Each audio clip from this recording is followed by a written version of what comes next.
Hello दोस्तों, welcome to movie honour. Movie की starting होती है जहां हमें दिखाया जाता है स्टीव को। स्टीव का बचपन से सपना था कि वो खूब माइनिंग करे और नई नई चीजों की खोज करे, पर माइनिंग में बच्चों की एंट्री मना थी और उसे उस जगह से हमेशा भगा दिया जाता था। और स्टीव को गाना गाना भी काफी पसंद था, साथ ही वो काफी क्रिएटिव भी था। पर अब स्टीव बड़ा हो जाता है और अब वो अपना सपना पूरा कर सकेगा और उसे रोकने वाला अब कोई भी नहीं होगा। तो फिर वो उसी जगह पर जाता है माइनिंग करने और वहां पर माइनिंग स्टार्ट कर देता है। खुदाई करने के बाद एक यूनिक सी चीज उसे मिलती है, एक चमकता हुआ ऑर्ब और एक अर्थ क्रिस्टल। अब स्टीव क्रिएटिव तो था ही और साथ ही उसे नई नई चीजों को एक्सप्लोर करना भी काफी पसंद था। वो अब ऑर्ब को उस क्रिस्टल में डाल देता है और देखते ही देखते वहां पर एक मैजिकल पोर्टल खुल जाता है और स्टीव उस पोर्टल में चला जाता है। पोर्टल के पार की दुनिया एकदम मैजिकल और काफी ज्यादा खूबसूरत थी और उस जगह का नाम था ओवरवर्ल्ड।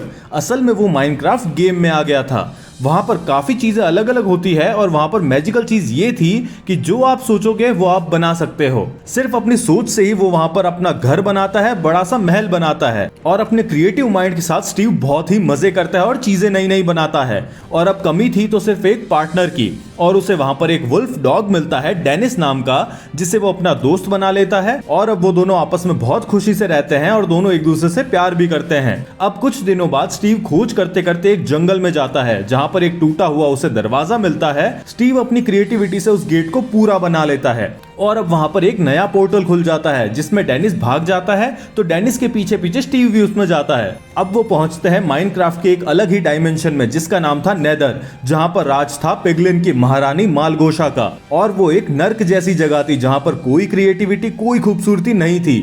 वहां पर कोई भी खुश नहीं रहता था। चारों तरफ सिर्फ अंधेरा, जलती हुई आग और मालगोशा की सेना थी। और अब मालगोशा स्टीव और डेनिस को कैद कर लेती है और उनसे ऑर्ब को छीन लेती है, क्योंकि वो कब से ऑर्ब के पीछे थी जिसे हासिल करके वो पूरे ओवरवर्ल्ड को नष्ट करके नेदर जैसा बनाना चाहती थी।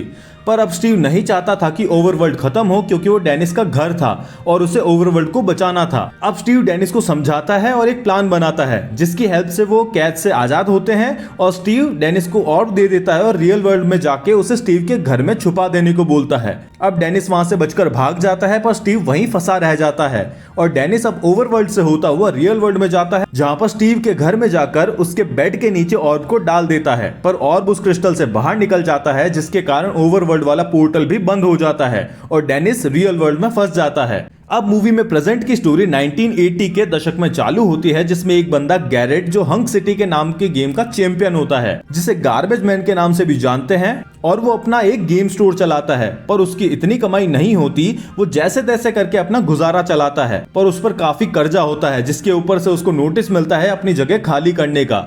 तो वो पैसा कमाने और अपनी जगह को बचाने के लिए जाता है वहां पर जहां पर स्टोर के सामान बिकते हैं, जिसे खरीद कर वो मुनाफे में बेच सके। वहां जाने पर उसे एक स्टोर में दिखता है 1978 का एक सबसे पॉपुलर गेम कॉस्मोस पड़ा है, जिससे वो काफी पैसा कमा सकता है। तो वो उस गेम के चलते गैरेट उस स्टोर की नीलामी में ज्यादा पैसों में खरीद लेता है और हाथों हाथ उस कॉस्मोस वाले गेम के बॉक्स को खोल कर देखता है, पर उसमें सिर्फ कबाड़ था और साथ ही वो ऑर्ब और क्रिस्टल भी। मतलब ये सारा सामान स्टीव के इतने टाइम से बंद पड़े घर का था। पर अब गैरेट इस चीज से बहुत ज्यादा दुखी होता है क्योंकि अब वो पैसा कमाने के लिए उस पर बेचने के लिए कुछ नहीं था। अब सिर्फ एक ऑर्ब और क्रिस्टल थे उन सभी चीजों में जो कीमती लग रहे थे। तो उसे लेकर वो अपनी कार में चला जाता है, पर जाते जाते उसकी कार भी खराब हो जाती है। वो कार से बाहर निकलता है और फ्रस्ट्रेशन में बहुत चिल्लाता है और अपनी किस्मत को कोसता है। तभी हमें दिखता है एक लड़की नेटली अपने भाई हेनरी के साथ उस शहर में आ रही होती है। उस शहर में आना नेटली के माँ की आखिरी इच्छा थी। हेनरी बहुत ही क्रिएटिव बंदा था और बहुत ही होशियार बंदा भी। सिटी में आने पर उनकी मुलाकात होती है डॉन से, जो वहां के घर और रियल एस्टेट की लेनदार थी। और नेटली एक चिप्स बनाने वाली कंपनी में काम करती थी और उसे वो घर उस कंपनी की तरफ से मिला था, जिसकी चाबी डॉन उसे देती है। अब अगले दिन हेनरी स्कूल के लिए निकलता है, पर बीच में गैरेट के स्टोर में भी जाता है और उससे बातचीत करता है, साथ ही उसके सामानों को देखता है। फिर वो जाता है स्कूल में, जहां पर एक आर्ट टीचर क्लास में एक ऑरेंज और एक बनाना लेकर आता है और स्टूडेंट्स को एक लाइव पेंटिंग बनाने को बोलता है।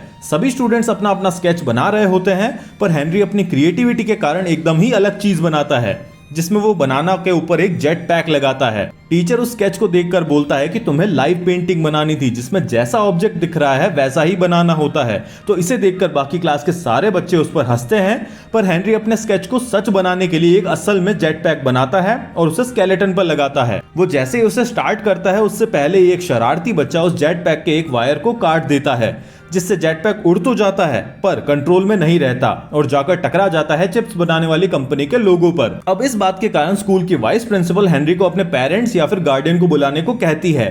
हेनरी अपनी बहन को नहीं बुलाना चाहता था, वो उसे परेशान नहीं करना चाहता था। तब वो फोन लगाता है गैरेट को और कहता है कि अगर तुम मेरे अंकल बनकर स्कूल में आओगे तो मैं तुम्हें अच्छे पैसे दूंगा। गैरेट बिना सोचे समझे इस बात को मान जाता है और हेनरी के स्कूल आता है।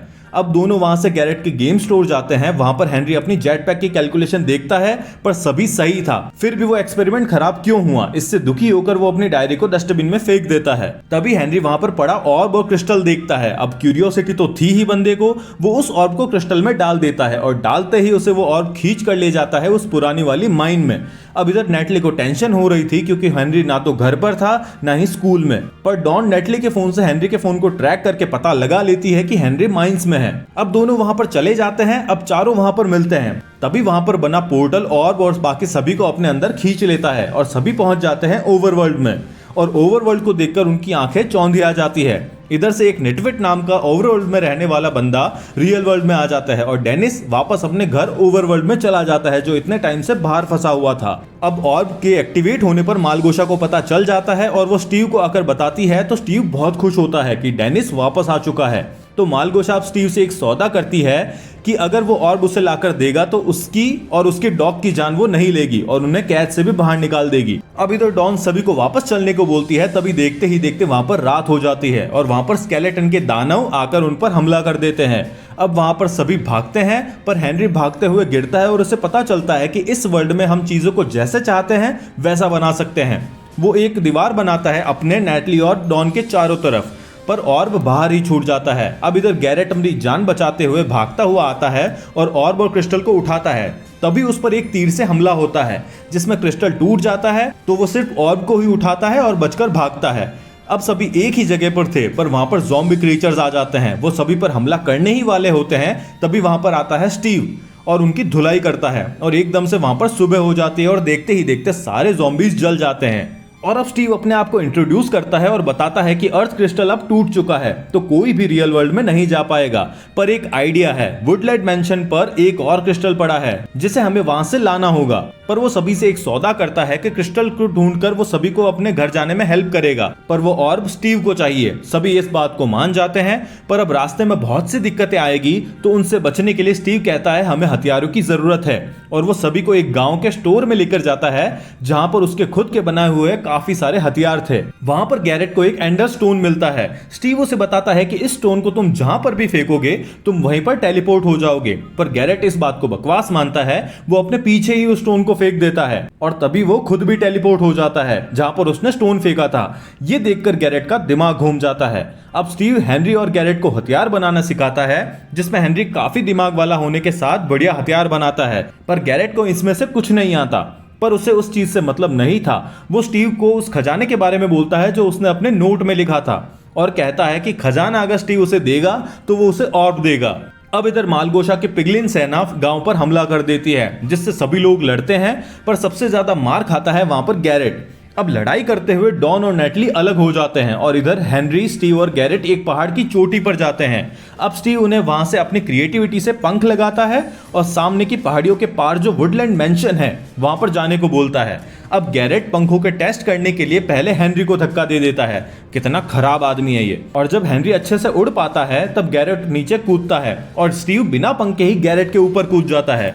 अब तीनों हवा में उड़ रहे थे पर पिगलिन्स वहां पर भी आ जाते हैं और उनसे हवा में लड़ते हैं, पर पहाड़ी से पहले ही पिगलिन्स के कारण वहां पर क्रैश हो जाते हैं। अब वहां स्टीव उन दोनों को मालगोशा के बारे में बताता है कि कैसे उसके लोगों ने उसकी क्रिएटिविटी का मजाक उड़ाया था जिसके कारण अब वो ईवल बन चुकी है और सभी की क्रिएटिविटी खत्म करना चाहती है और ओवरवर्ल्ड को तबाह कर उसे अपने वर्ल्ड नेदर जैसा बनाना चाहती है। पर मुझे ये ओवरवर्ल्ड बचाना है क्योंकि ये मेरे डॉग डेनिस की दुनिया है। अब मालगोशा ऑर्ब ना मिलने पर अपने सेनापति पर गुस्सा करती है और उसे मरवा देती है।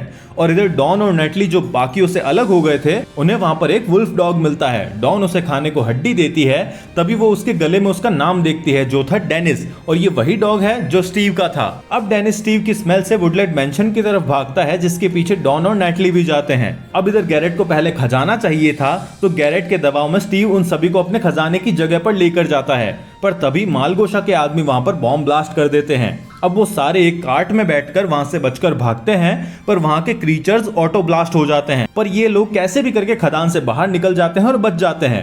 तब हेनरी गैरेट पर गुस्सा करता है कि तुम्हारे लालच की वजह से आज हमारी जान जाने वाली थी। तब गैरेट उदासी और फ्रस्ट्रेशन में बोलता है, तो मैं क्या करता, मेरे पास कुछ नहीं बचा है और मैंने अगर पैसे पे नहीं किए तो मेरे पास जो भी है वो सब चला जाएगा। अब हेनरी उसे समझाता है कि तुम अकेले नहीं हो, हम हैं तुम्हारे साथ, हम तुम्हारी हेल्प करेंगे। अब तीनों जाते हैं वुडलैंड मेंशन के बाहर, जहां पर स्टीव स्ट्रेटेजी बनाता है और बताता है कि यहाँ पर 3 मंजिल है, जिसमें सबसे नीचे वाली मंजिल पर है कुल्हाड़ी मार क्रीचर्स, सेकंड फ्लोर पर आते हैं डार्क मैजिक वाले क्रीचर्स और थर्ड फ्लोर पर है अर्थ क्रिस्टल जो एंडरमैन की नजर में रहते हैं। स्टीव उन्हें बताता है कि कुछ भी हो जाए पर एंडरमैन की आंखों में मत देखना। अब प्लान के हिसाब से स्टीव और गैरेट सभी कुल्हाड़ी मार क्रीचर्स का ध्यान बटाते हैं गाना गा के, जिसका फायदा उठाकर हेनरी उस फ्लोर को पार कर लेता है, पर उसे कुछ क्रीचर्स देख लेते हैं। अब हेनरी वहां से बचता हुआ भागता है और थर्ड फ्लोर तक पहुंचता है और इधर स्टीव और गैरेट एक बॉक्सिंग रिंग में बाकी क्रीचर्स से फाइट करते हैं, जिसमें से एक होता है चिकन जॉकी। अब इधर हेनरी को अर्थ क्रिस्टल मिल जाता है, पर वो गलती से एंडरमैन की आंखों में देख लेता है, तो उसे हेलुसिनेशंस होने लगते हैं कि उसके सारे चाहने वाले लोग उसे नाकारा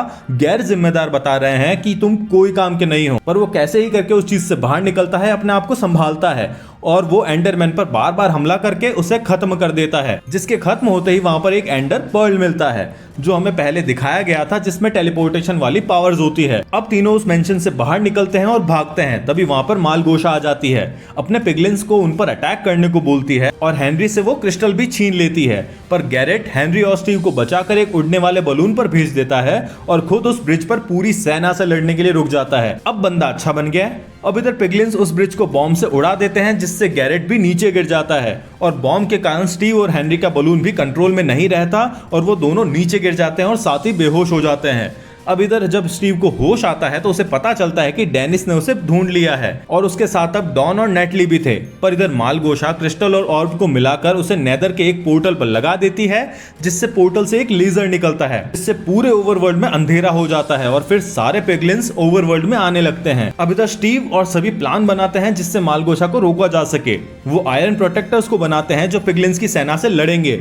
अब मालगोशा हार रही होती है, तभी वो अपने मेन आदमी को फाइट में उतारती है, जिससे लड़ने स्टीव आता है बढ़िया सूट बूट में और इधर हेनरी अपनी गन से एंडर पर्ल को ऑर्ब के पास फेंकता है और खुद ऑर्ब के पास टेलीपोर्ट हो जाता है। अब इधर जैसे ही हेनरी उस ऑर्ब तक पहुंचता है, मालगोशा का मेन आदमी उस पर अटैक करता है, जिससे हेनरी चोटी से नीचे गिर जाता है। वो जैसे ही जमीन से टकराने ही वाला होता है, तभी गैरेट वहां पर आता है, उसे बचा लेता है और बलून में उड़ा ले जाता है। तब हमें पता चलता है कि गैरेट अपनी बहादुरी से बच गया था। अब गैरेट उस नेदर वाले पूरे पोर्टल को ही बर्बाद कर देता है, जिससे सारा अंधेरा चला जाता है और वहां पर रोशनी ही रोशनी हो जाती है। अब सारे पिगलिन्स रोशनी की वजह से ज़ॉम्बी में चेंज हो जाते हैं और मालगोशा की सारी पावर्स चली जाती है, पर थी तो खराब ही। वो अपने आखिरी टाइम में भी स्टीव पर धोखे से हमला करती है, पर स्टीव बच जाता है और मालगोशा वहां पर मर जाती है। अब स्टीव डेनिस को डॉन को दे देता है, क्योंकि डेनिस डॉन को पसंद करता था और स्टीव कहता है मैं यहीं रुकूंगा। तब नेटली उसे समझाती है कि तुम्हें कुछ क्रिएटिविटी रियल दुनिया में भी दिखा सकते हो और सभी वहां से चले जाते हैं। स्टीव उनकी बातों को समझ जाता है कि रियल वर्ल्ड में जाना ही सही रहेगा और उनके साथ चला जाता है। अब इधर सारे मिलकर गैरेट के लिए एक गेम बनाते हैं जिसका नाम होता है ब्लॉक सिटी और वो गेम बहुत ही हिट होता है और साथ ही स्टीव गैरेट का स्टोर पार्टनर भी बन जाता है और अपने धांसू गानों की परफॉर्मेंस भी वहां पर देता है और डॉन अपना काम छोड़कर अपना ड्रीम प्रोजेक्ट जू खोलती है और नेटली एक सेल्फ डिफेंस की क्लास खोलती है और इधर हेनरी अपने जेट पैक से स्कूल जाता है उड़कर, जिसे देखकर सारे बच्चे हेनरी के फैन हो जाते हैं और हेनरी वहां का कूल बच्चा बन जाता है। सभी अब खुशी खुशी अपनी लाइफ जीते हैं और मूवी यहां पर एंड हो जाती है।